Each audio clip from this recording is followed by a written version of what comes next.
संतोष देशमुख हत्याकांड प्रकरणात विशेष सरकारी वकील म्हणून उज्ज्वल निकम यांची नियुक्ती करण्यात आली आहे। गावकऱ्यांनी जे कालपासून अन्नत्याग आंदोलन सुरू केलं आहे। आपल्यासोबत संतोष देशमुख यांची कन्या वैभव आहे। वैभव, काय सांगशील? 7 प्रमुख मागण्या होत्या, त्यातली एक मागणी पूर्ण झाली, उज्ज्वल निकम यांची नियुक्ती करण्यात आली। जसं त्यांनी आमची एक मागणी पूर्ण केली, तसंच आमच्या ज्या पुढील मागण्या आहेत त्या सुद्धा त्यांनी लवकरात लवकर त्या मागण्यांची अंमलबजावणी केलं पाहिजे एवढी विनंती करते। ज्या पद्धतीने तुम्ही आंदोलन केलं, दुसऱ्या दिवशी त्या आंदोलनाची दखल घेतली, असं वाटतं का आता? जे आता ते कसं होतं तेच कळत नाहीये, कारण की ज्यावेळेस गावकऱ्यांनी काहीतरी आंदोलन केलं किंवा देशमुख कुटुंबियांनी काहीतरी पाऊल उचललं तरच ते म्हणजे या न्यायाचा लढा कुठेतरी पुढे सक्रिय झाल्यासारखा वाटतोय। पण जसं त्यांनी आज आमची एक मागणी पूर्ण केली, तसं ज्या आमच्या पुढील मागण्या आहेत त्याची सुद्धा लवकरात लवकर अंमलबजावणी केली पाहिजे। तुम्ही असाल, धनंजय देशमुख असतील, सुरुवातीपासून असं म्हणताय की सरकार सकारात्मक आहे, मात्र आंदोलन केले की मागणी पूर्ण होते। तेच हे म्हणजे हा केवळ योगायोग आहे का हे कोण घडवून आणतंय हेच कळत नाही, कारण की ज्यावेळेस गावकरी आंदोलन करतात त्यावेळेसच हा न्यायाचा लढा कुठेतरी पुढे चालल्यासारखा वाटतोय, नाहीतर काही म्हणजे यामध्ये प्रक्रियाच काही नसते कोणाची। कुठेतरी आंदोलनाला यश मिळतं असं वाटतं का आता? कारण की जसं त्यांनी आज एक मागणी पूर्ण केली आहे, ते आम्हाला कुठेतरी आज हे वाटतंय की ते आमच्या मागण्या पूर्ण करतील। या त्यांच्याकडून सुद्धा देखील आम्हाला अपेक्षा आहे, ज्या आमच्या पुढच्या मागण्या आहेत त्या त्यांनी लवकरात लवकर पूर्ण कराव्यात। आपण बघतो ही होती वैभव। आपल्यासोबत संतोष देशमुख यांचे बंधू धनंजय देशमुख आहेत।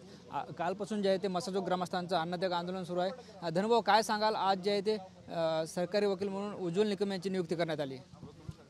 नाही, ते स्वागतार्ह आहे। ज्या आमच्या सगळ्या मागण्या आहेत, ज्या सगळ्या मागण्या आहेत त्या मागण्या पूर्ण झाल्या पाहिजेत आणि पुढील कारवाई झाली पाहिजे। आरोपीला फाशीपर्यंत नेण्यासाठी या सगळ्या मागण्या आहेत आणि त्या रास्त आहेत। आपण जर बघितलं तर उज्ज्वल निकम यांनी अनेक मोठ्या केस लढवल्या आहेत आणि त्यांची जी आता नियुक्ती होताना पाहायला मिळते। आता न्यायाच्या दिशेने हा लढा सुरू आहे असं पुन्हा वाटतं का तुम्हाला? नाही, आम्ही तर त्या दिशेनंच चाललो आहे। मग आम्हाला आता त्यांनी जे दिलेला शब्द आहे त्या शब्दाप्रमाणे त्यांनी सुद्धा चाललं तर आपल्याला न्यायाच्या दिशेनेच जातो आहे, आपण वेगळ्या दिशेनं जातच नाही आहे। आपण उज्ज्वल निकम यांचा जो आपण इतिहास बघितला न्यायालयीन प्रक्रियेतला, तर एक चांगला इतिहास पुढे आपल्याला पाहायला मिळतो। त्यामुळे असं वाटतं का आता या केसमध्ये जे आहे ते ताकदीने ही केस पुढे जाणार आहे? नक्कीच ताकदीने ही केस पुढे जाणार आहे। सगळ्यांना एकमेकांची मदत होणार आहे। CID असेल, SIT असेल आणि त्यावर आपली जी केस आहे आणि जे गोष्ट घडलेली आहे त्यावर आम्हाला न्याय मिळेल। धनभाऊ, आपण बघितलं तर सुरुवातीपासून जे आहे ते तुम्हाला आंदोलन करावे लागत आहेत।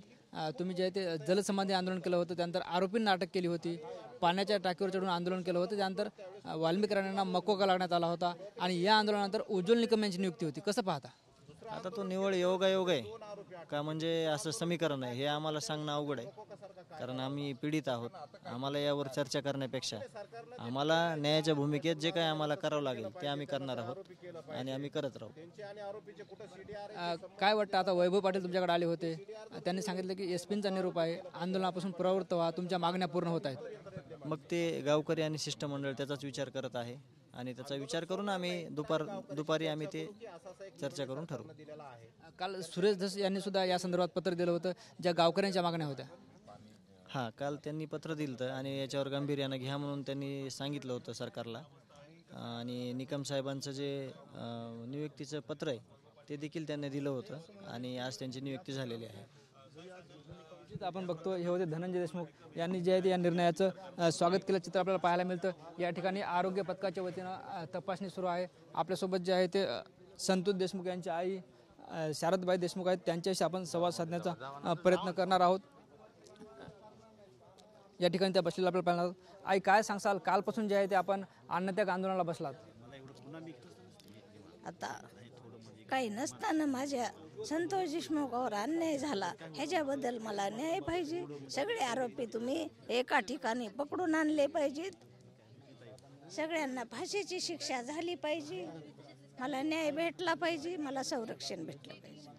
आई, आपण जर बघितलं तर गावकऱ्यांची एक मागणी होती की या संतोष देशमुख हत्या प्रकरणात ॲडव्होकेट उज्ज्वल निकम यांची नियुक्ती करण्यात यावी, ती एक मागणी आज पूर्ण झाली तुमची। बरं, मग आता हे आरोपी सगळे पकडून आरोपीला फाशी झाली पाहिजे, मला पूर्णपणे संरक्षण भेटलं पाहिजे। सगळे आरोपींना पकडलं पाहिजे अशी यांची मागणी आहे. संतोष देशमुख यांच्या पत्नी अश्विनीताई आपल्यासोबत आहेत. ताई, काय सांगाल? खरं तर कालपासून तुम्हीही अन्नत्याग आंदोलनात सहभागी झालात. 7 मागण्या आहेत, त्यातली एक मागणी पूर्ण झाली. ॲडव्होकेट उज्ज्वल निकम यांची नियुक्ती करण्यात आली. आणखीन बाकीच्या पण मागण्या आमच्या पूर्ण व्हाव्या आणि लवकरात लवकर आम्हाला न्याय मिळवून द्यावा. आपण जर बघितलं तर उज्ज्वल निकम यांनी यापूर्वी मोठ्या मोठ्या केस लढल्यात आणि तेच उज्ज्वल निकम जे आहेत ते आता तुमच्या प्रकरणात सुद्धा न्याय देण्यासाठी वकील म्हणून काम पाहणार आहेत. कसं वाटतं आता? ते नक्कीच आम्हाला न्याय मिळवून देतील असे वाटतंय आम्हाला, कारण त्यांच्या इतक्या दिवसाचं काम पाहूनच सगळ्यांची इच्छा होती, गावकऱ्यांची, सगळ्यांची, देशमुख कुटुंबाची. त्यांनी ही केस घ्यावी, ते दिल्याबद्दल आभारी आहोत आम्ही मुख्यमंत्र्याचे. आपण बघतो अजूनही 6 मागण्या ज्या आहेत ते मान्य झाल्या नाहीत. तरी गावकरी आंदोलनात ठाम असणार आहेत का आता? हां, जोपर्यंत मागण्या मान्य होणार नाही तोपर्यंत आंदोलनात ठाम आहेत.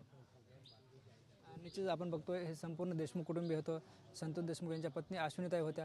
त्यांनी उज्ज्वल निकम यांची नियुक्ती झाल्याबद्दल समाधान व्यक्त केलं आणि त्यांच्याकडून जे आहे ते न्यायाची अपेक्षा केली. कॅमेरा पर्सन हर्षल निकमसह ज्ञानेश्वर लोंढे, TV9 मराठी, मस्साजोग, बीड.